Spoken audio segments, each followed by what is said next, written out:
তুমি সুস্থ করে দাও। মা চার চার করে আল্লাহর কাছে কান্নাকুটি করে।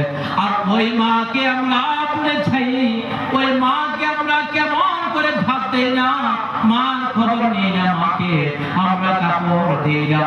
মা ঈদের সময় যখন ঈদ আসে মা কাঁদে, আমরা নতুন জামা পরি, মা নতুন জামা পরতে পারে না, মা কাঁদে।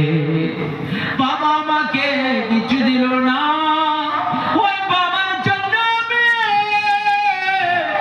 কত কষ্ট করেছে আমার ওই বাবা, আজকে আমার খবর নিল না। ও যুবক ভাইরা, মা বাবার খেদমত করতাম, মা বাবাকে আমরা সম্মান করতাম। একটি ঘটনা ভাই মনে পড়ে গেল। হযরত বাইতুল মুস্তামি রাহমাতুল্লাহ আলাইহি, হযরত বাইতুল মুস্তামি রাহমাতুল্লাহ আলাইহি উনার মা, হযরত বাইতুল মুস্তামি রাহমাতুল্লাহ আলাইহি উনি ছোট ছেলে, উনার মা গভীর রাতে অসুস্থ। বাবাকে বলল, ও বাবা তুমি আমাকে গ্লাস পানি দাও।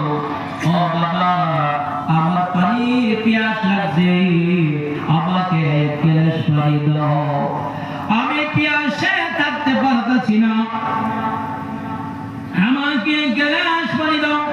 তখন বাইতুল মুস্তামি রাহমাতুল্লাহ আলাইহি ঘরের মধ্যে পানি তালাশ করে, ঘরের মধ্যে পানি তালাশ করে পায় না।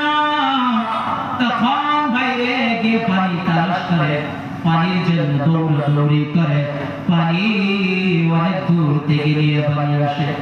পানি নিয়ে আসে দেখে মা ঘুমাইয়া পড়ছে।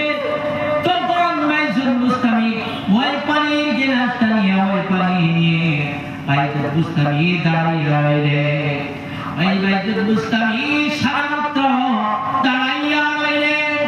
শীতের মৌসুম, যেমন মাঘ মাস, মাঘ মাসের রাত শীত, ওই সময় বাইতুল মুস্তামি ওই পানির গ্লাসটা দাঁড়িয়ে রইল। আর ঠান্ডা ছটফট করে, ঠান্ডায় ছটফট করে কাঁপে। মা যখন ফজরের আযান হইল, মা ঘুম ভেঙে গেল। মা দেখে বাইতুল মুস্তামি রাহমাতুল্লাহ আলাইহি দেখে ওই পানির গ্লাসে দাঁড়ানো আছে। মা বলল, ও বাইতুল মুস্তামি তুমি